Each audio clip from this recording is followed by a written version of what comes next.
Toll नाके से पहले यही वो घना जंगल है जहाँ पे वैन छिपाई जा सकती है। हाँ सचिन, वैन यहीं कहीं होनी चाहिए, चेक करना पड़ेगा।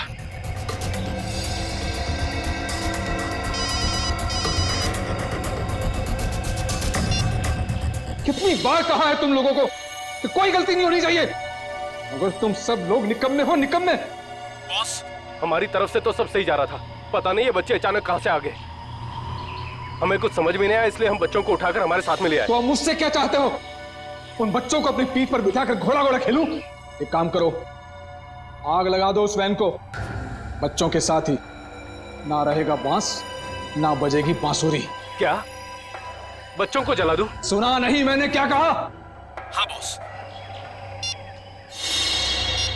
एक से बढ़कर एक बेवकूफ पाल रखे हैं मैंने। चिंटू, हमें कुछ करना आएगा, वरना पता नहीं ये बुरे अंकल हमारे साथ क्या करेंगे।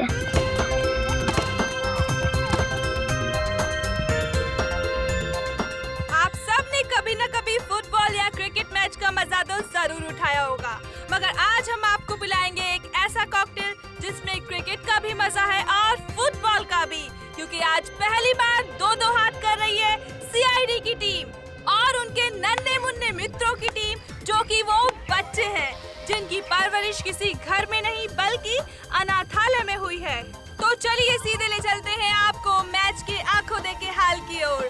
बॉल यहाँ है सीआईडी के घातक गेंदबाज देखना एसीपी अंकल, अब मैं आपकी इस बॉल पे सीधा चौका मारूंगा। अच्छा, बैट्समैन की गेंदबाज को मैं चुनौती। इतना खराब बॉलर भी नहीं हूँ, समझे? देखना तुम्हें आउट कर देता हूँ क्या नहीं। ऑल द बेस्ट बेटा। Thank you Sachin sir. गेंदबाज यहाँ अपनी फील्ड प्लेसमेंट चेक करते हुए।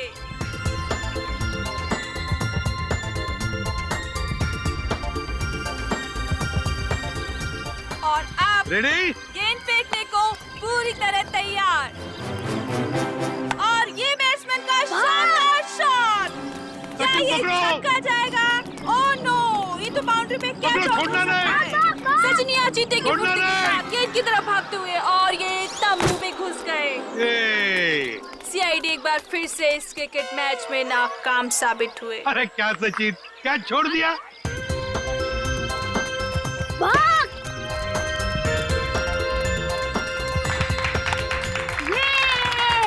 अरे देखा अंकल, हमने कहा था ना कि हम आपकी सीआईडी टीम को क्रिकेट मैच में हरा देंगे। ये तो पता था कि तुम लोग जीतने वाले हो। चलो चलो चलो सब लोग चलो। अंकल, मुझे तो सबसे बड़ा क्रिकेटर बनना है। देखो बेटा, जिंदगी में खूब मेहनत करना, अगर मेहनत करोगे तो सब कुछ बन सकते हो, जो चाहते हो बन सकते हो, लेकिन मेहनत जरूरी है ना? अच्छा अंकल, अब दोबारा हमारे साथ खेलने कब आओगे? बहुत जल्दी आएंगे और सबको लेकर आएंगे। हाँ? ओके, चलो चलो चलो निकाल के पियो। ओके चलो।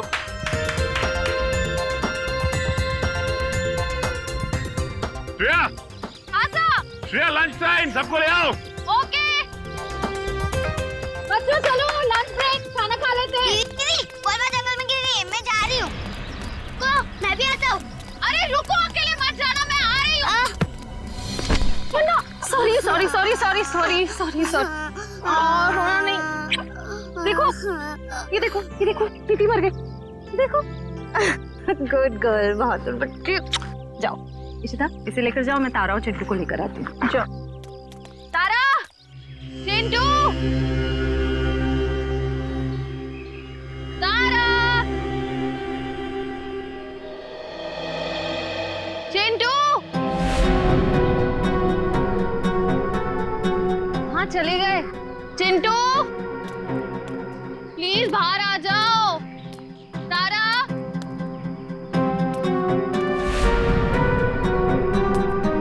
चिंटू, तारा।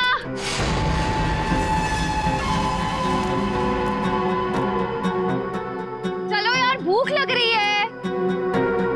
तारा, देखो एसीपी सर बहुत डांटेंगे। चिंटू,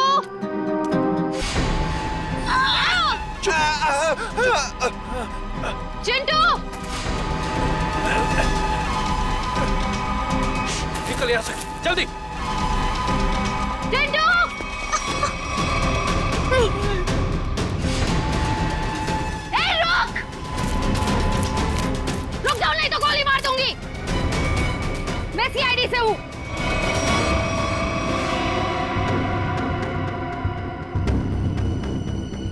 छोड़ दो बच्चों को। नीचे उतारो, नीचे उतार। छोड़ दे।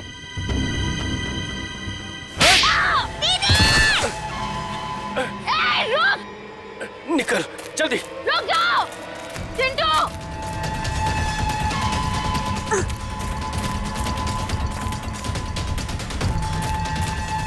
बचाओ दीदी, बचाओ, बचाओ, बचाओ दीदी, बचाओ दीदी। छोड़ दो बच्चों को, नहीं तो मैं तुम दोनों को नहीं छोड़ूंगी। रास्ता छोड़ हमारा। उतारो नीचे। तारा चिंटू भागो यहाँ से। हम आपको अकेले छोड़कर नहीं भागेंगे। भागो यहाँ से। हम आपको छोड़कर नहीं जाएंगे।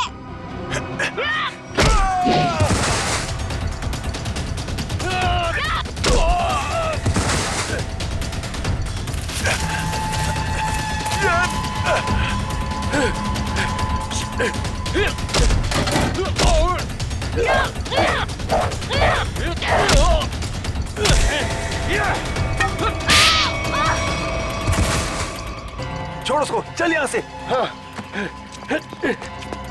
चल निकल, जल्दी जल्दी कर।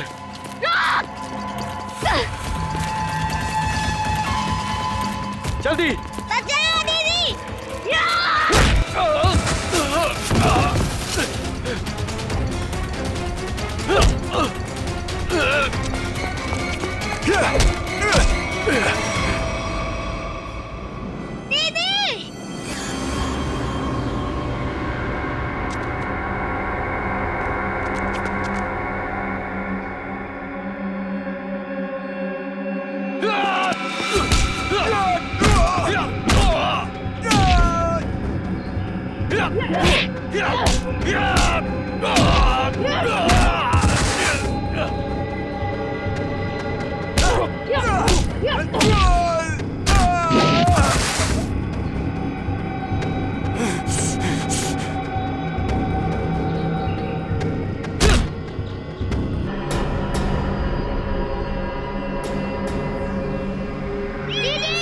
जल्दी कर, चुप कर, चल।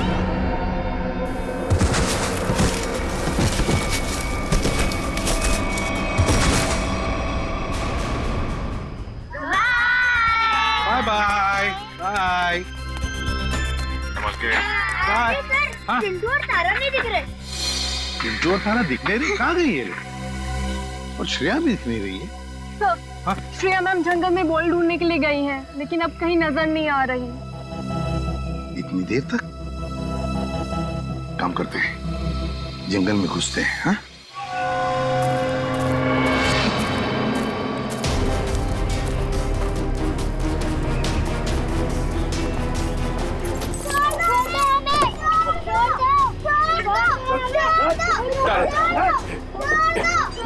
चल जल्दी।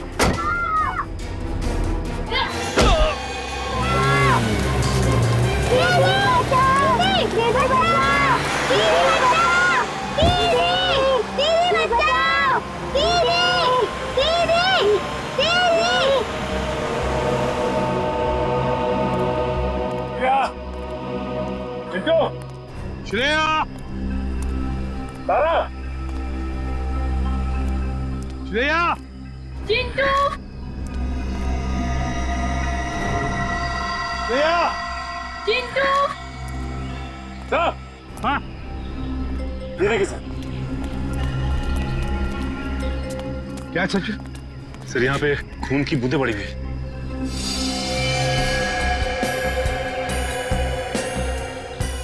सर, कहीं श्रेया मैम को कुछ हो तो नहीं गया? कुछ नहीं होगा श्रेया को, सीआईडी ऑफिसर है वो। देखते ये खून की बूंदें हमें कहां तक ले जाती है।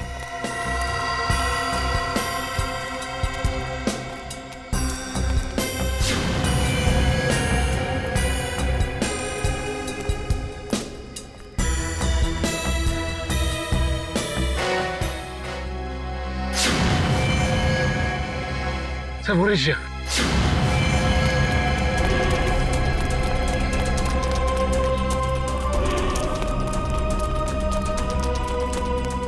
मैम, तुम श्रेया? क्या हुआ? ब्रीफकेस। ब्रीफकेस? हाँ सर, कौन सी ब्रीफकेस? वो ब्रीफकेस उधर। सचिन देखो जरा, जाओ।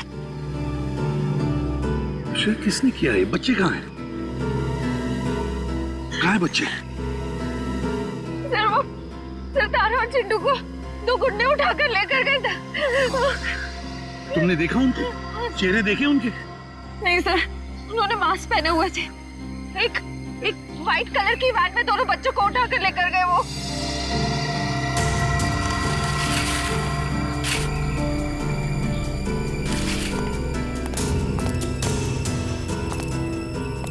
अच्छा, वैन का नंबर तो देखा है? नहीं सर, नंबर प्लेट नहीं थी, मगर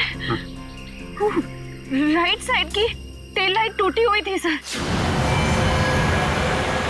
पेट्रोल की van, right side tail light टूटी हुई थी ना। इशिता, जल्दी से सारे चेक नाइट और टोल नाकों पर फोन करो और इस गाड़ी के बारे में बताओ, सब कुछ डिटेल में बताओ, जल्दी।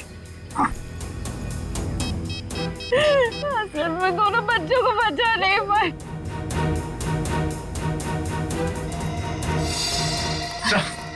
हाँ, ये रहा वो ब्रीफकेस।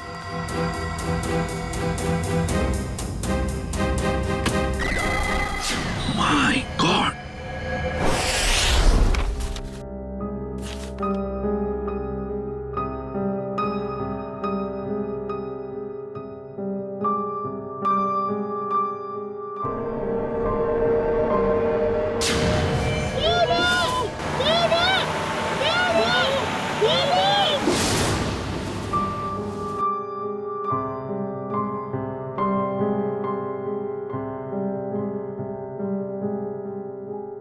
श्रेया मैम,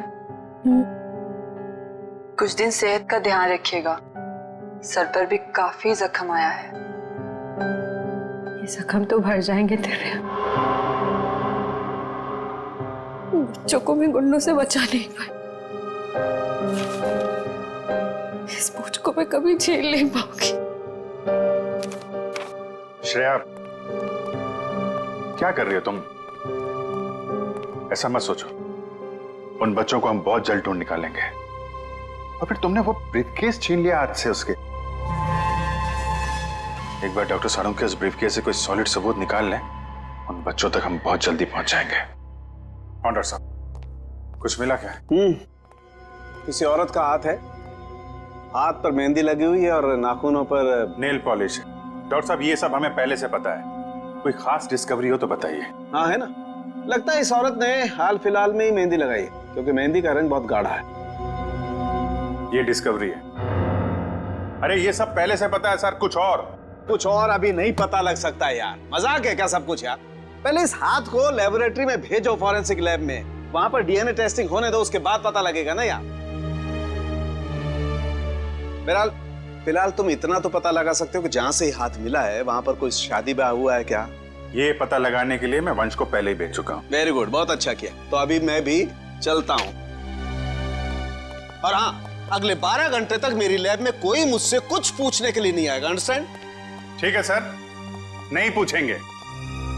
जब तारिका जी है तो आपसे क्यों पूछें? ये डॉक्टर साहब कमाल है, गुस्सा बस नाक पे रखता है इनके। सर, मुझे तो लगता है उन बच्चों ने शायद जुर्म को होते हुए देख लिया, तभी तो वो गुंडे उन्हें अपने साथ ले गए। बात तो ठीक है रेड्डी, वरना अनाथ बच्चों को कोई पैसों के लिए तो किडनैप करेगा नहीं। हेलो, क्या नहीं गुजरी? ओके, ठीक है, श्योर, थैंक यू। क्या हुआ? सर, उस टोल नाके से अब तक कोई ऐसी गाड़ी गुजरी नहीं है जिसकी एक टेल लाइट टूटी हुई हो। अच्छा सर, कहीं ऐसा तो नहीं कि उस गाड़ी वाले ने लाइट को रास्ते में ही रिपेयर करवा दिया हो? बच्चों को गाड़ी में रख के वो लोग रास्ते में गाड़ी रोकने की गलती नहीं करेंगे। शायद उनका अड्डा आसपास ही है, जहां जाने के लिए टोल नाके से गुजरने की जरूरत नहीं पड़ती। सर, उस इलाके के पास एक हवेली है जहां पिकनिक के दौरान सगाई का फंक्शन चल रहा था। सगाई का फंक्शन? फिर तो हो सकता है ये हाथ उस सगाई के फंक्शन में से ही किसी लड़की का हो। जी हाँ, कल रात हमारी भतीजी प्रियंका की सगाई थी। फिर तो काफी लोग आए होंगे यहाँ। जी नहीं, सिर्फ परिवार वाले थे। सारे परिवार वाले अभी यहाँ पर हैं? हाँ, सिवाय प्रियंका के। आप? मैं प्रियंका का मंगेतर डॉक्टर रमन। रमन जी, प्रियंका क्यों नहीं है? वो दीदी इस वक्त अपने कमरे में सो रही हैं। देखिए, हमारा उनसे मिलना बहुत जरूरी है। पर बात क्या? रमन जी, आप हमें सिर्फ उनका कमरा दिखा दीजिए प्लीज। आइए, चलिए।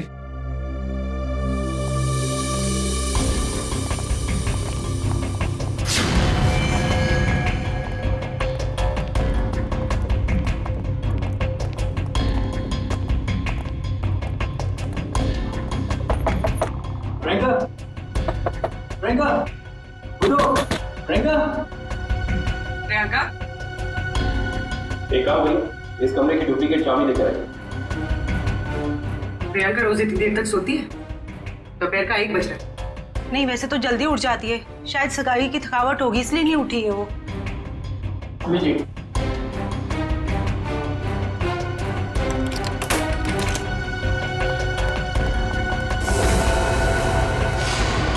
प्रियंका, प्लीज प्लीज प्लीज आप बाहर चलिए। Sir please. Sir, she is dead. जिस बात का शक था वही हुआ।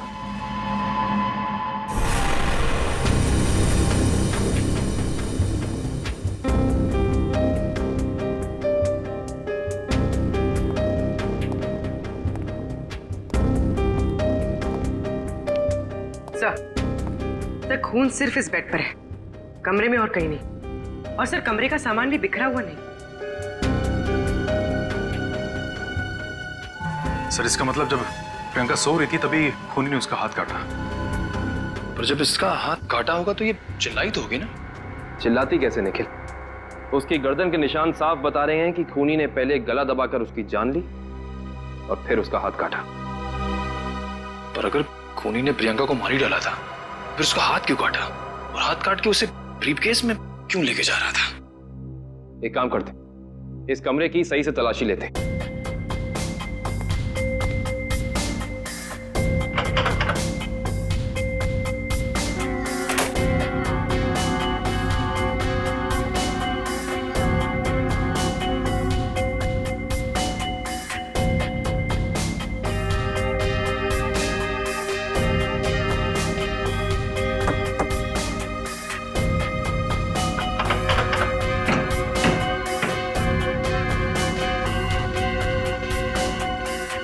कमाल है, सारी खिड़कियां बंद हैं, दरवाजा बंद है, तो खूनी इस कमरे में आया कहां से? हाँ, और कोई खुफिया रास्ता भी नहीं है यहाँ पर। बाथरूम की खिड़की इतनी छोटी है कि कोई इंसान उसमें से अंदर आ ही नहीं सकता। इसका मतलब खूनी जो कोई भी है वो अंदर का ही है। वो चुपचाप दबे पांव कमरे में आया, खून किया, फिर आराम से चला गया। आज ही मैंने उसे अपने क्लिनिक से कई बार फोन किया और उसने फोन पिक नहीं किया। मुझे उसी समय समझ आना चाहिए था। नियति को कौन बदल सकता है? किसी का खून होना नियति की बात नहीं, बल्कि जुर्म होता है। अब ये बताइए कि इस कमरे में सगाई के बाद प्रियंका से मिलने कौन कौन आया था?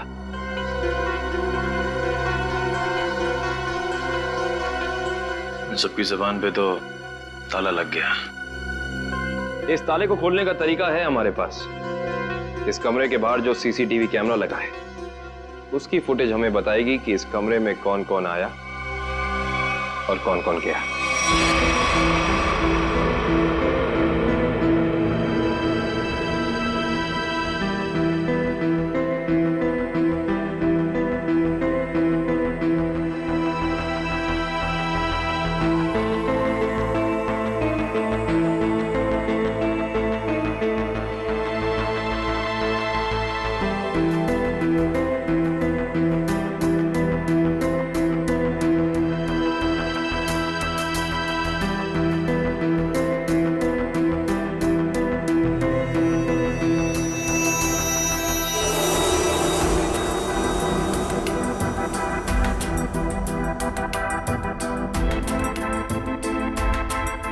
थोड़ा फॉरवर्ड करना पूरी।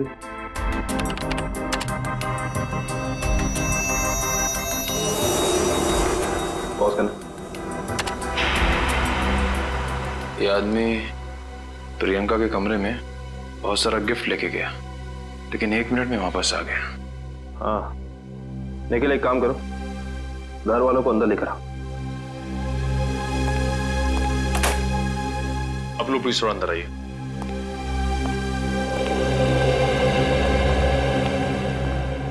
आइए। आप लोग इस आदमी को जानते हैं? ये हमारे होटल का मैनेजर है। अच्छा, पहले तो दिखा नहीं। मैनेजर को लेकर आना। Yes sir. थोड़ा फॉरवर्ड।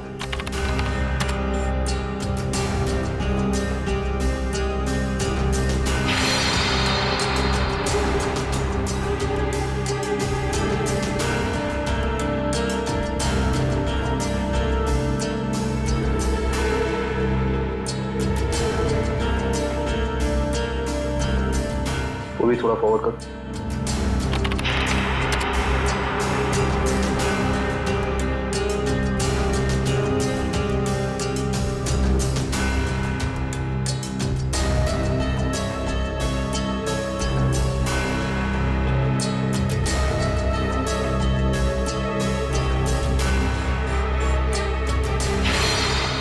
पॉज कर। बस यहीं। सर ये लड़की 1:30 बजे कमरे के अंदर गई और 2 घंटे के बाद बाहर निकली। इस लड़की को देखा आपने? ये कौन है? इसको तो हमने पहले कभी यहाँ नहीं देखा। सगाई के फंक्शन में भी नहीं? जी नहीं, हमने कभी नहीं देखा इसे। हाँ लेकिन यहाँ के वॉचमैन ने तो जरूर देखा होगा। निखिल, वॉचमैन को बुला कर लाना।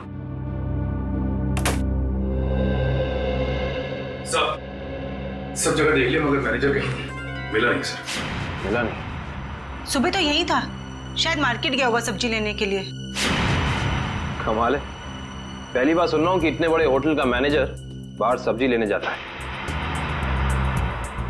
ये इस होटल के वॉचमैन का नाम है रिंकू। रिंकू जी, इस होटल के मैनेजर को तुमने यहाँ से बाहर जाते हुए देखा था? नहीं सर। इस लड़की को देखा था? हाँ सर, ये तो वही लड़की जो कल रात प्रियंका मैम से मिलने आई थी। क्या कोई भी ऐरा गैरा आएगा प्रियंका से मिलने तो तुमने अंदर जाने दिया? नहीं साहब, हमने पहले प्रियंका मैम को फोन किया उनके रूम में, उन्होंने बोला आने दो, तो हमने आने दिया। इसका मतलब प्रियंका इस लड़की को जानती थी और आप लोग कह रहे हैं कि आप इस लड़की को जानते नहीं। रिंकू एक बात बताओ, ये लड़की कल होटल अपनी गाड़ी से आई थी या फिर?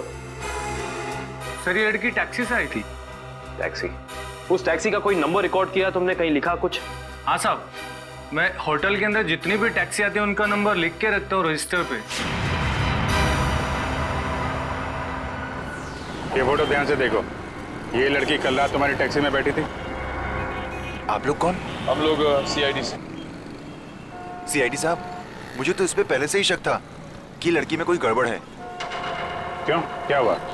ये लड़की 1 बजे रात को अकेली हमारी टैक्सी में आके बैठ गई और कहने लगी मुझे कुंदन नगर हवेली पे छोड़ दो। अच्छा, फिर क्या मैंने उसे कह दिया कि वापसी के भी भाड़े देने पड़ेंगे और वह तैयार हो गई। क्यों? मान तो गई, लेकिन हवेली पे जाने के बाद उसने कहा कि थोड़ी देर इंतजार करना पड़ेगा और 2 घंटे लगा दिए और 2 घंटे के बाद उधर से वो दौड़ती हुई चली आई और मुझे कहा कि चलो। मैंने पूछा कहाँ, तो बोली कलानगर म्यूजियम पे। कलानगर म्यूजियम? सर इतनी रात को तो ये म्यूजियम बंद रहता है ना? हाँ सर, मैंने यही उनसे पूछा पर उन्होंने कहा तुम अपने काम से काम रखो। काम से काम तो अब सीआईडी रखेगी। कलानगर म्यूजियम?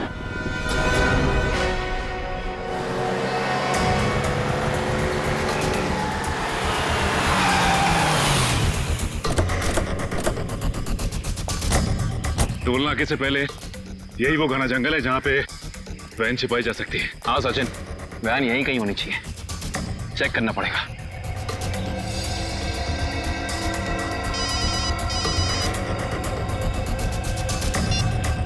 कितनी बार कहा है तुम लोगों को कि कोई गलती नहीं होनी चाहिए, मगर तुम सब लोग निकम्मे हो, निकम्मे। बॉस, हमारी तरफ से तो सब सही जा रहा था, पता नहीं ये बच्चे अचानक कहां से आ गए।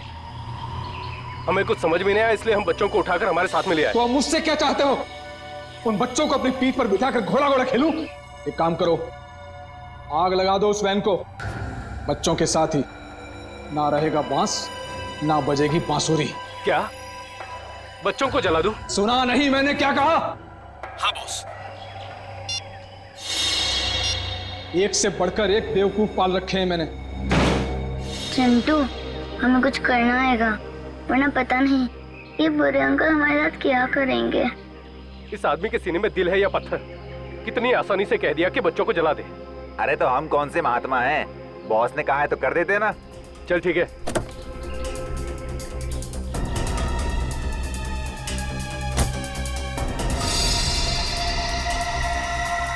ए जल्दी करना। अरे रुकना, हलवा है क्या? कर रहा हूँ ना। ये ले पकड़। चल जल्दी से डाल।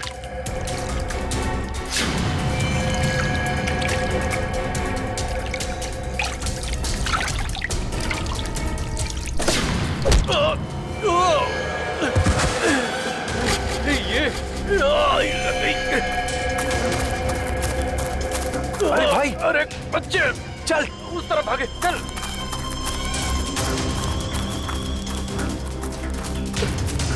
जल्दी कर। कहाँ गए? जा उधर देख।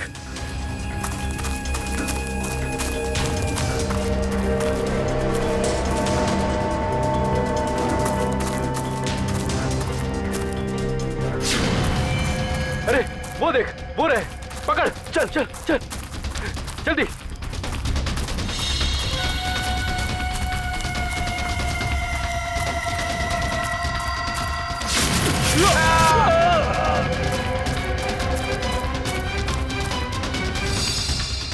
पूरे हाँ, चल चल।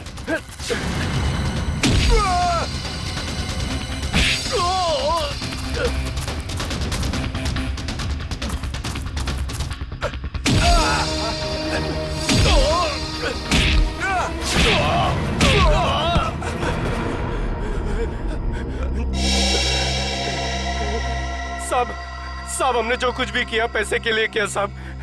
हम असली गुनहगार नहीं है साहब। वो बच्चों ने हमारा चेहरा देख लिया था।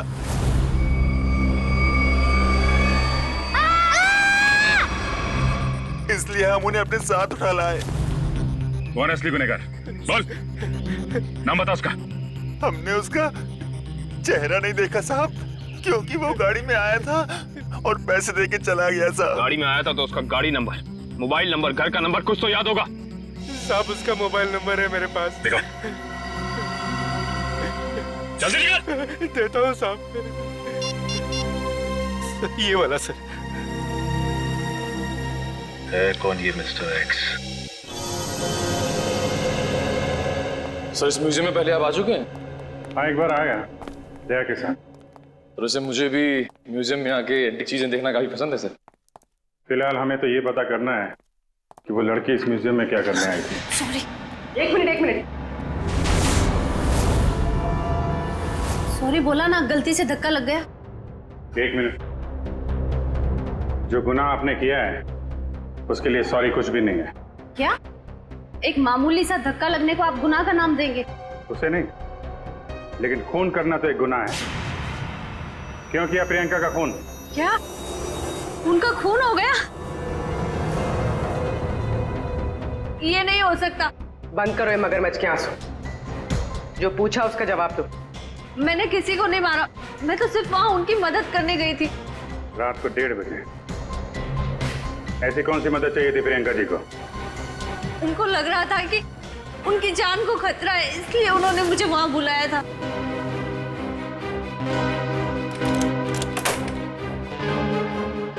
थैंक गॉड तुम आ गए। मगर हुआ क्या? इतनी रात गए बुलाया, क्या हुआ? कुछ तो बताओ, क्या हुआ? तुम इतनी टेंस क्यों नजर आ रही हो? मेरी जान को खतरा है। क्या? मगर किससे? ये सब बातें करने का बिल्कुल वक्त नहीं है। ये बताओ जो सामान मैंने तुमसे मंगवाया था तुम लेकर आई हो, अब फटाफट मेरे लेफ्ट हैंड का प्रिंट ले लो। Do it fast.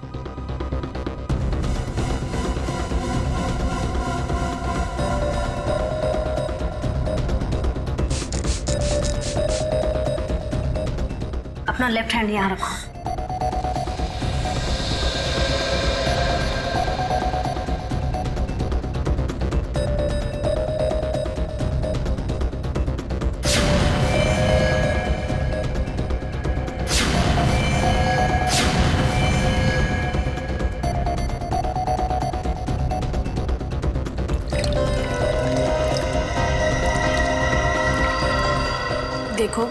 अभी तक तुमने मेरी बहुत मदद की है। मेरा एक और काम कर दोगी प्लीज? काला नगर के म्यूजियम में जाके ये हैंडप्रिंट और अंगूठी मिस्टर सुमेश को जाकर दे देना प्लीज। पर ये सब क्यों? ये सब मैं तुम्हें अभी नहीं बता सकती। तुम अभी जाकर म्यूजियम में मिस्टर सुमेश को मिलोगी। जी राजकुमारी जी। और सुनो, काम हो जाने के बाद ये अंगूठी मेरे सिवाय किसी को मत देना। अगर मुझे कुछ हो जाए तब भी नहीं, ओके?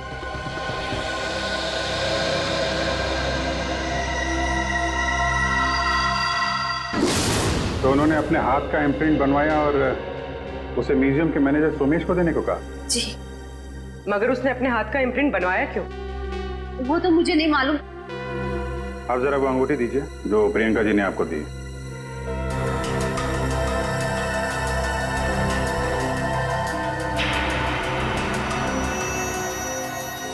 ये तो काफी अनमोल लगती है।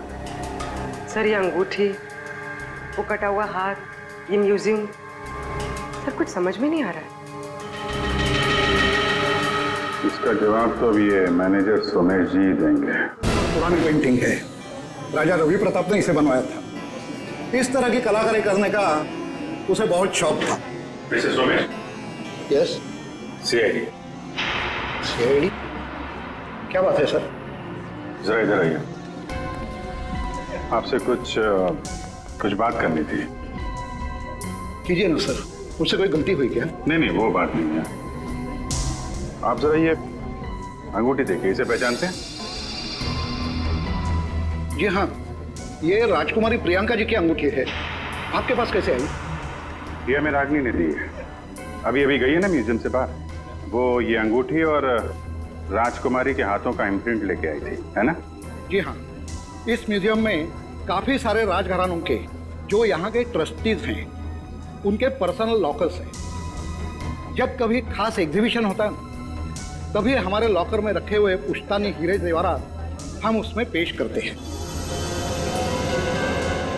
लेकिन लॉकर्स खोलने के लिए लॉकर्स के मालिक को आना पड़ता होगा ना यहाँ पे? जी नहीं, ये जरूरी नहीं। कभी कभी मालिक अपने खास आदमी को भेजकर लॉकर खुलवाते हैं, क्योंकि यहाँ फुल सिक्योरिटी है और हर एंटीक रजिस्टर है। I see। हम वो प्रियंका जी का लॉकर देख सकते हैं? क्यों नहीं, आइए।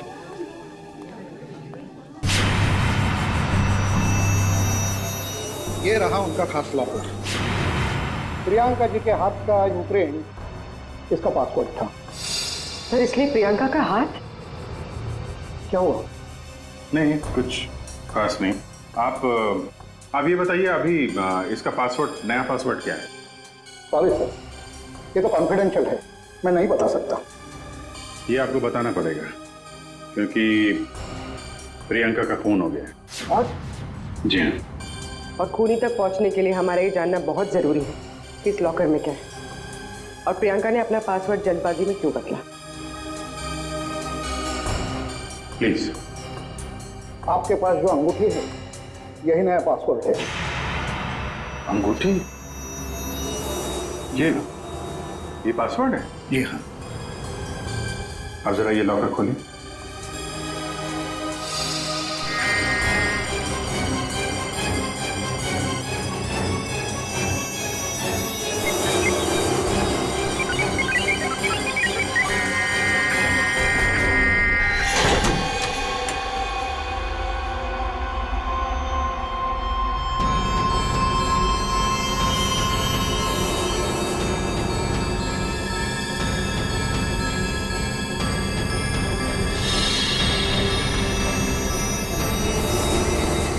इतने सारे जेवर?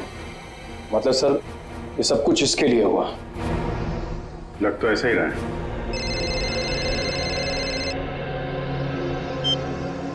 हाँ बताओ। गुंडों के पास से जो नंबर मिला था वो कुंदनपुर के होटल के मैनेजर का है। Very good, very good. नहीं, मिलते हैं उससे मिलते हैं।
चलो अच्छा हुआ घर पे पहुंच गया।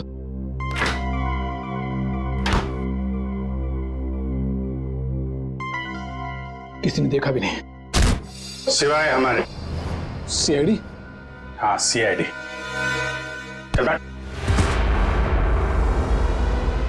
बोल, राजकुमारी का खून क्यों किया तूने? मैंने राजकुमारी को नहीं मारा सर, मैंने तो जो किया वो उसके कहने पे किया। किसके किसके कहने पे किया?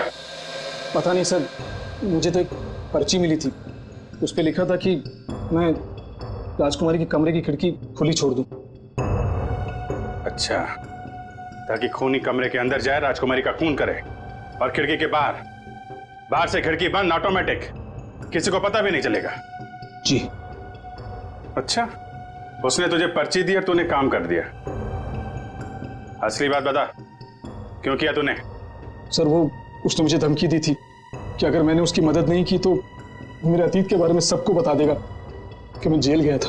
अच्छा, जेल जाके भी सुधरा नहीं है? पर्ची कहाँ है? सर वो तो मैंने फाड़ के फेंक दी। फाड़ के फेंक दी? वो तो फाड़नी ही थी। तुझे एक पर्ची पे धमकी दे दी, तूने इतना बड़ा काम कर दिया, ये हो नहीं सकता। असली बात बता, क्यों किया तूने ये सब? बता। देखिए सर, मैं सच कह रहा हूँ, मुझे कुछ नहीं पता सर। ये ऐसे नहीं मानेगा इसको तो मैं। नहीं, रुको रुको रुको, तुम लोग जरा बाहर जाओ, मैं संभालता हूँ इसको। सर बाहर बहुत पब्लिक है, कहीं बाहर ले चलो। बाहर काम मैं संभाल लूंगा। चल जा।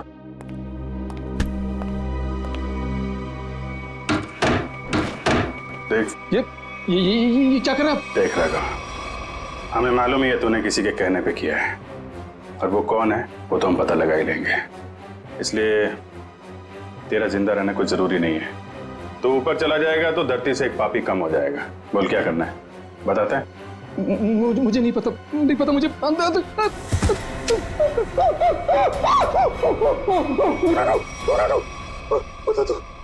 बोल। मुझे 10 लाख रुपए दिए थे उसने। 10 लाख रुपए? आजा भाई, 10 लाख रुपए का चक्कर है। चल, पैसे कहाँ हैं? पैसे दिखा। हाँ अंदर है। निकाल। लाता हूं। सर नुस्खा काम आ गया।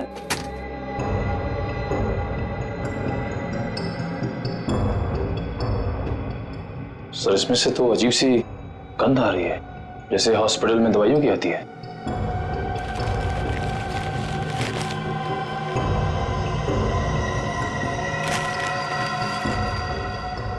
मुल्क में से नहीं है, अखबार में से आ रही है। एक मिनट सर, इस पे कुछ नंबर लिखा हुआ है। 82184। तो घर का एड्रेस लिखा है, दवाई की स्मेल और ये घर का एड्रेस। अब समझ में आया वो पर्ची दी किसने थी। कितनी बार उसे समझाया कि हमारा अभी मिलना ठीक नहीं है, लेकिन फिर भी पता नहीं वो क्यों मुझसे मिलना चाहता है। This better be important. Yes, it is important. मेरा तुमसे मिलना बहुत जरूरी, क्योंकि मुझे मेरा पैसा चाहिए अभी। कैसा पैसा? पैसा कैसा होता है अभी ये भी तुम्हें समझाना पड़ेगा। जब प्लान ही फेल हो गया तो पैसे का तो सवाल ही नहीं उठता। तुम्हारी गलतियों का खामियाजा मैं क्यों भुगतूं? प्रियंका से शादी करने के बाद वो वैसे भी करोड़पति बनने वाला था, और तुमने मुझे गलत राह पे चलाया, और इसकी सजा तुम्हें भुगतनी होगी। देखो, मैं तुम्हारा दुख समझ सकता हूं, लेकिन जब लॉटरी लगी नहीं तो इनाम बांटने का सवाल कहां से उठता है? लॉटरी तो लगी है, सीआईडी वाली। सीआईडी?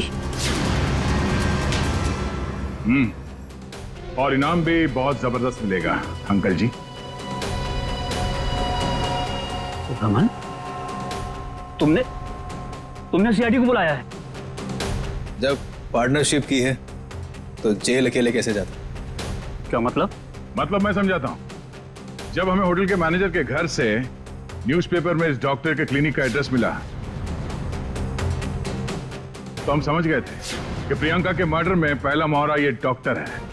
मगर हमें पता चल गया था कि इस डॉक्टर में इतनी हिम्मत नहीं कि किसी का खून कर सके। तब हमने एक प्लान बनाया।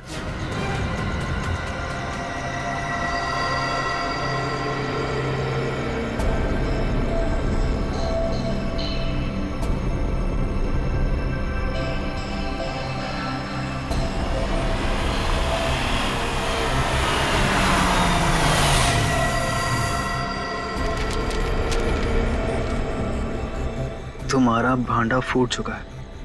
अपनी भलाई चाहते हो तो मुझसे मिलने आओ, वरना सीआईडी को सब बता दूंगा। आज तुझे अपने इस धोखे की कीमत चुकानी होगी, अपनी जान देकर।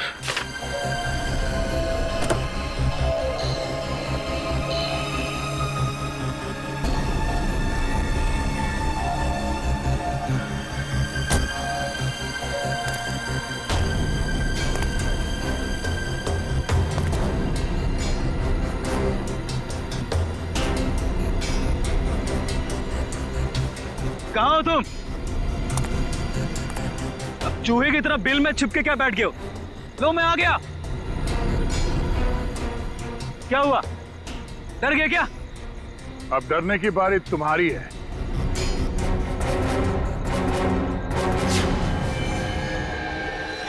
तो रमन, राजकुमारी प्रियंका के होने वाले दूल्हे,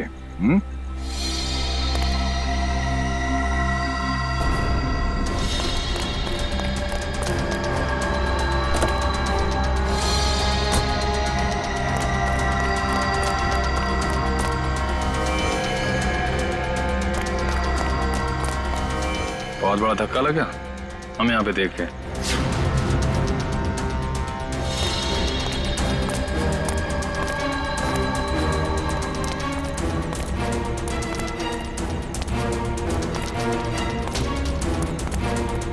ये चिट्ठी हमने ही भेजी थी। अपनी होने वाली दुल्हन का खून किया तुमने, हिसाब तो देना पड़ेगा।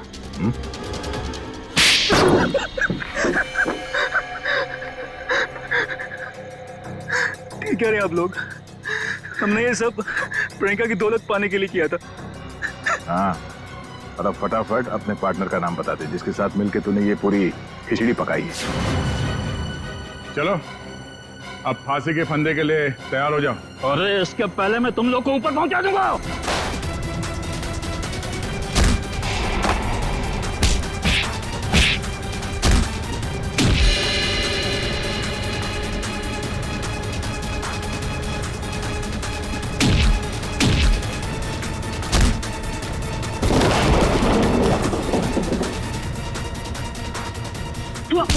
अरे अंकल जी, जेल यहाँ से बहुत दूर है, उम्र भी हो गई है, भाग नहीं पाएंगे।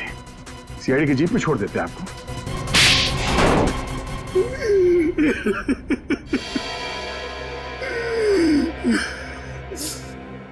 कहने को तो प्रियंका मेरी भतीजी थी, लेकिन भाई साहब की मौत के बाद मैंने ही प्रियंका को पाल पोस कर बड़ा किया, एक बाप का फर्ज निभाया।